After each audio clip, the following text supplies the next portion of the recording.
Govoril bom o teologiji smrti Boga, torej bom poskušal povezati recimo zelo schematsko, pač neko izginotje Boga ali pa pač smrt Boga, kot rečejo, z nekim vznikom smisla oziroma nesmisla. Teza bo takšna, da predtem dejansko ni bilo vprašanje po smislu smiselno kot tako. Zdi se, da je vprašanje po smislu in nesmislu relativno novo, odpre se sekularizacijo, nastopa pa pod simbolom smrti Boga. Predtem, ko je bilo govora o živem Bogu, to vprašanje nekako ni bilo potrebno, Bog in smisel sta namreč nastopala kot korelata, Bog je predstavljal garant smisla, smisel smisla, vrhovno vodilo, arhe in telos. Smrtjo Boga pa se zgodi razcep med pomenom, kot predajanjem golih informacij na eni strani in smislom, kot skupnostnim, eksistencialnim, tudi izvenjezikovnim življenjskim vezivom na drugi. V tem oziru lahko vidimo, da je vznik, problematičnost smisla, neposedljivost smisla zgolj še ena izmed sodobnih ustreznic za mnoge konce in smrti, ki odzvanjajo smrtjo Boga. Konec objekta, smrt človeka, smrt avtorja, konec zgodovine, konec knjige in tako dalje. Bog kot vodilo in smisel seveda nastopa tudi kot jamstvo za trdnost pomena, navzočnost smisla v pomenskih sklopih in smiselno celote eksistence. Iz prekarnosti vsega tega, kar izkušamo danes, seveda, pa lahko sklepamo tudi na odsotnost garanta samega.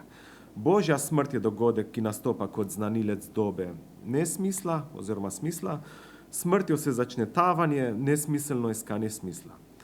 Totalno, celovito in kolektivno smiselno dezorientacijo lahko povzroči le popolno izginotje središča, vključno z logiko središčnosti samo.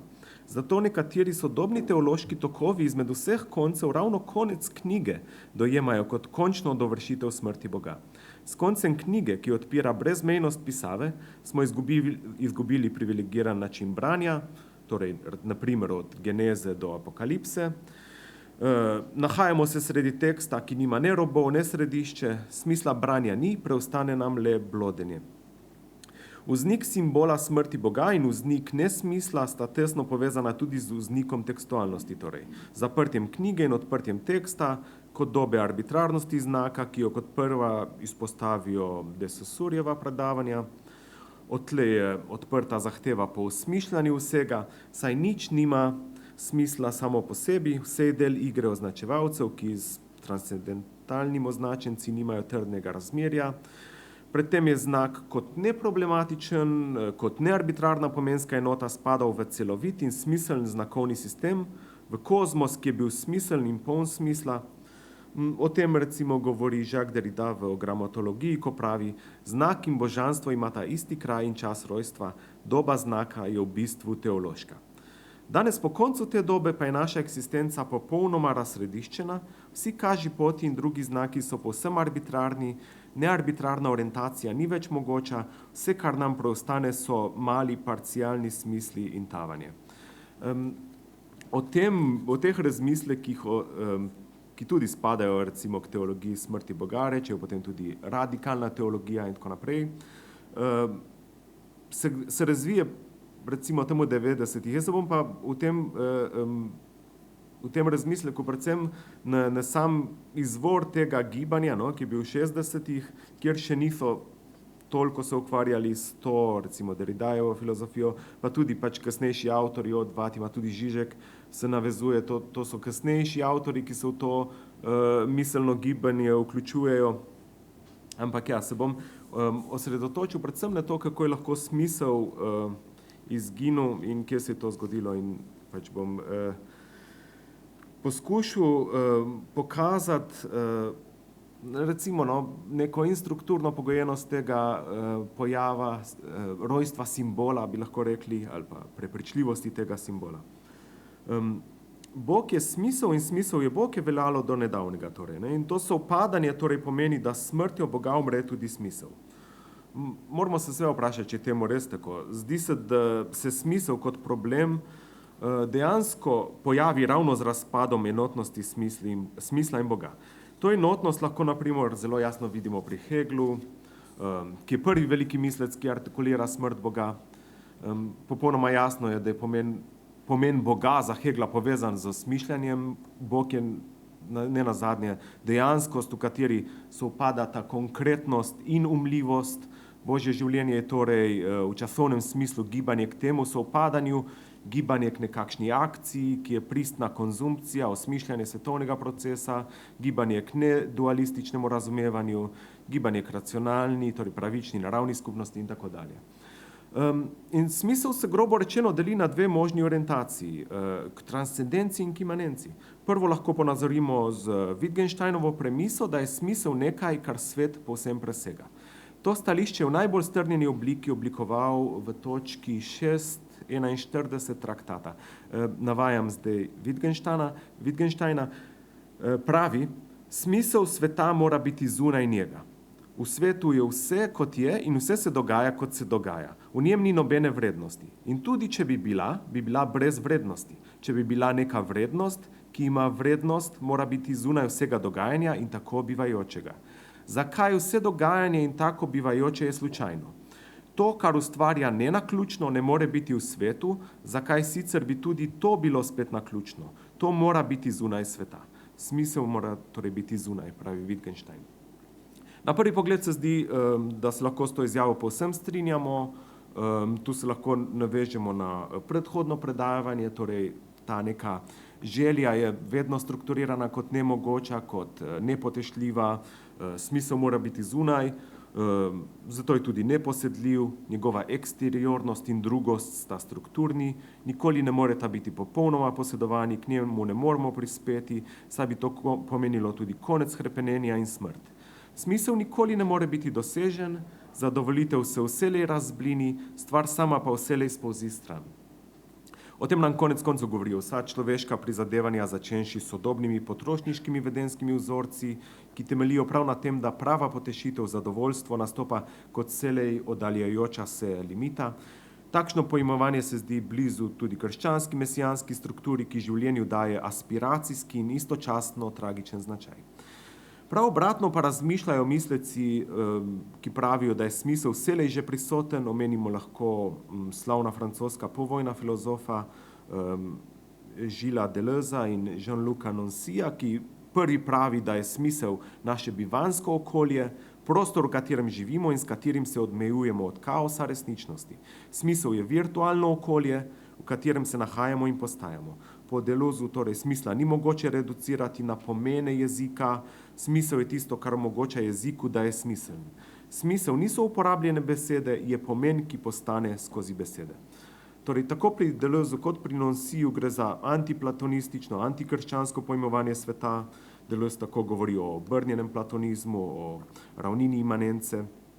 In tudi Nancy v svojih razmišljanjih o svetu poudarja, da svet je smisel, da smisel ne obstaja zunaj sveta, svet dojema kot lokus smisla, smisel kot nekaj, kar je znotraj. Očitno je v ozadju tudi slavna Nietzschejeva razlaga, kako je naš svet postal bajka, platonistični model stvarstva, v katerem je pristna resnica, torej ideje, zunaj sveta, se v končni konsekvenci pretvori v shemo, v kateri ne verjamemo več v onkraj svetne resnice, hkrati pa ohranjamo prepričanje, da ta svet ne nosi resnične vrednosti.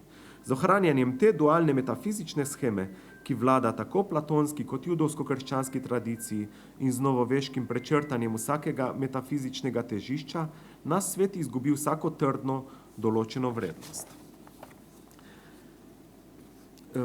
Zdaj malo o zgodovini, misli o smrti Boga, seveda to gibanje, na katerega se referiram in je vzniknilo v ZDA v 60. letih prejšnjega stoletja, ima zelo jasne predhodnike.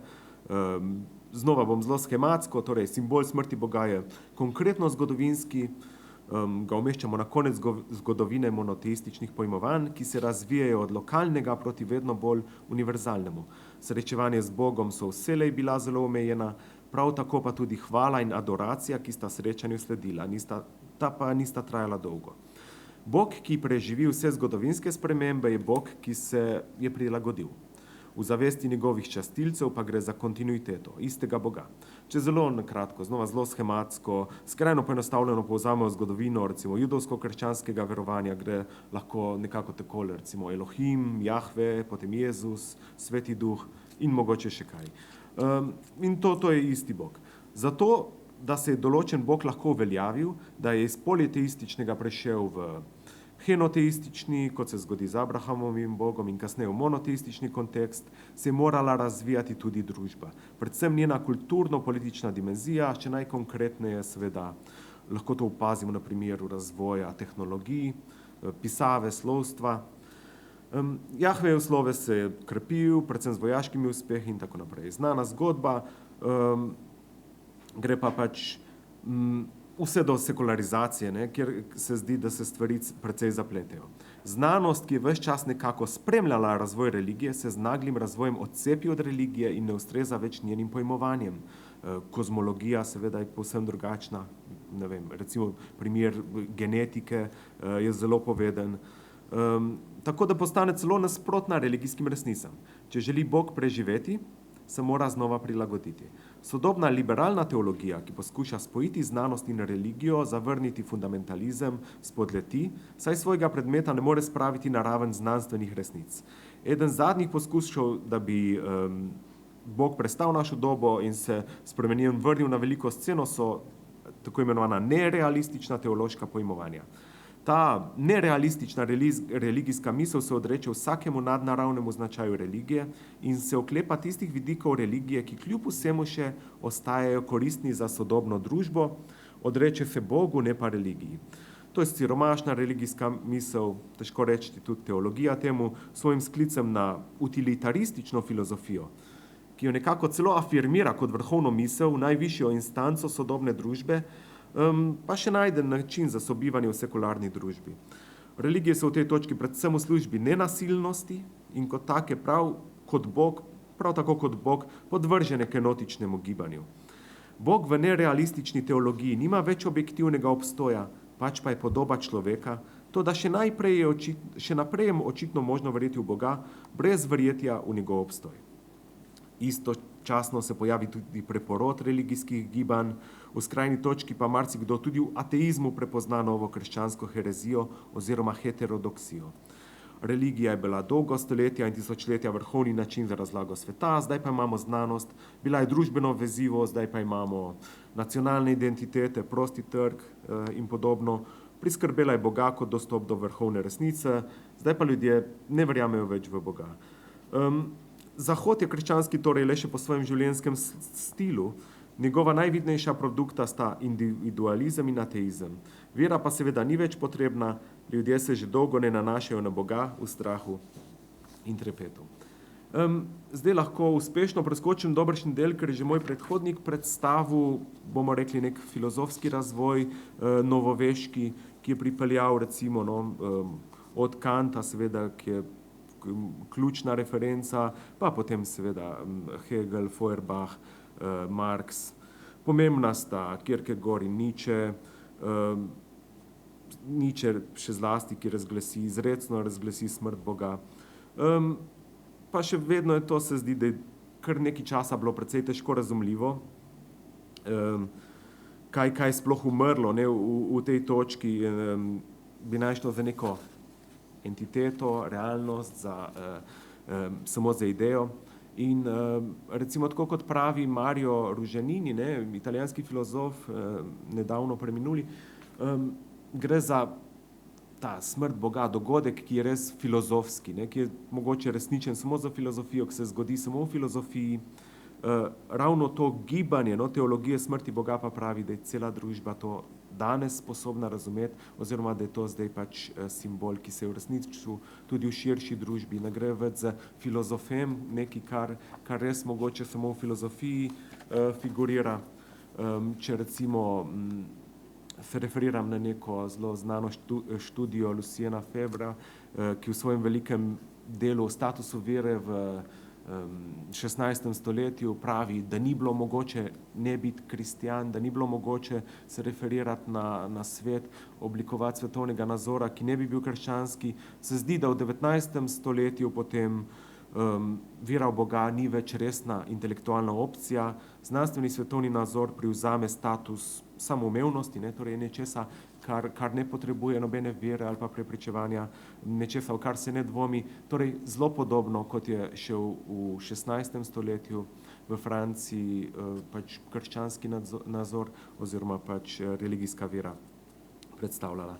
Potem lahko tudi, ker preletim pomembne teološke menike, predvsem z 20. stoletja, omenim lahko Karla Bartha, ki potem pač res Boga kot povsem ganz andere, torej čista presežnost, človeške perspektive, praktično ni razlike med tem povsem presežnim, oddaljenim Bogom, kot ga postulira recimo tudi deizem, in pa neobstojem, kot ga postulira teologija mrtvega Boga, pravzaprav ni velike razlike, tudi kasnejši Bultmann, demitologizacija je pomemben, gre še v bolj to smer, da pokaže pač preprosto, da sodobna znanost neke bolj sofisticirane, bolj detaljne razlage sveta ponuja, ki so povsem neskladne z nekimi temi religijskimi. Potem pač eden od ključnih predhodnikov teologije smrti Boga je Paul Tillich, ki Boga kot nek temelj biti razume, torej nekaj, kar seveda se kaže vsem obstoječem, ampak izkušnje Boga ne moremo imeti, samo kot odsotnost lahko izkušamo Boga.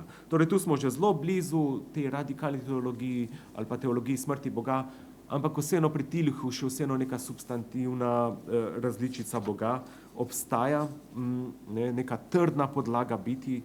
V radikalni teologiji oziroma teologiji mrtvega, odsotnega, neobstojočega Boga pa Bog ne predstavlja nikakršne trdne točke ali središča. Zanimivo je tudi, da Tillich religijo definira kot neko vrhovno zadevo, skrb za tisto najpomembnejše v življenju. V tem kontekstu tudi ni več potem religioznih, nereligioznih razlik, ni teistov, ateistov, razlikujejo se le usmeritve te ultimativne skrbi, vsakogar zadeva nekaj, najbolj ga zadeva v največji meri. Je pa pač ta Tillichova potem formulacija protestantskega načela, torej, da ne obstajajo religijske trdne resnice, absolutne resnice, temveč le simbolizacije, zelo vplivala na te sledeče religijske mislice. Zdaj pa o teotanatologiji oziroma teologiji smrti Boga. Ključno vprašanje seveda zaznamuje celotno usodo krščanstva, kaj je smrt Boga. Harvey Cox je preučil različne diskurze, ki se družijo ob tej sintagmi in ugotavlja, zdaj ga navajam, da smrt Boga lahko pomeni zelo različne stvari. Zgodi se, da velike pomenske razlike najdemo celo pri posameznem avtorju ali celo v posameznem njihovem odstavku.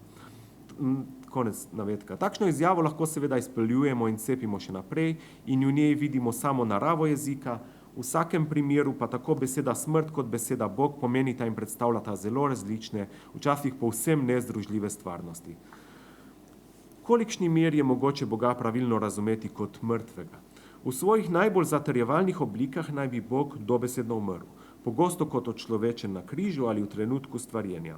Thomas Altizer ostaja najbolj jasen zagovornik te perspektive in da ne bo dvoma vztrajno pojasnjuje, da je umrlo boštvo, torej sama esenca Boga. To, kar mojster Eckhart in tudi drugi, mojster Eckhart temu pravi Gottheit, torej res tista neka skrito bistvo Boga, pač ne samo neka manj pomembna, vidnejša razsežnost.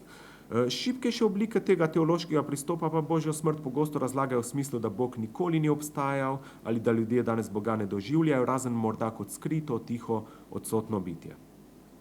Po večini teologija smrti Boga torej trdi precej preprosto, na križu je umrl Bog, krščanska religija, ki to zanika Jezusovo Božjo naravo, tega, da je umrl na križu človek, namreč verjetno ne zanika nihče.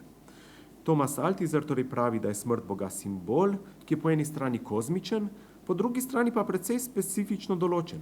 Simbol, ki je unikatno krščanski, torej unikatno krščansko sporočilo. Smrt absoluta kot vrhovni paradoks, ne pomena, ne smisel smisla, je pravzaprav osnovno sporočilo krščanskega razodetja. To je pohujšanje križa. In hkrati, torej, da je krščanski, je tudi unikatno modern simbol, ki nam dostopen postane šele v modernem času. Gre za dogodek od strtja, razstrtja, ko šele z novim vekom postane vidno in razumljivo, kaj se je dejansko zgodilo na križu.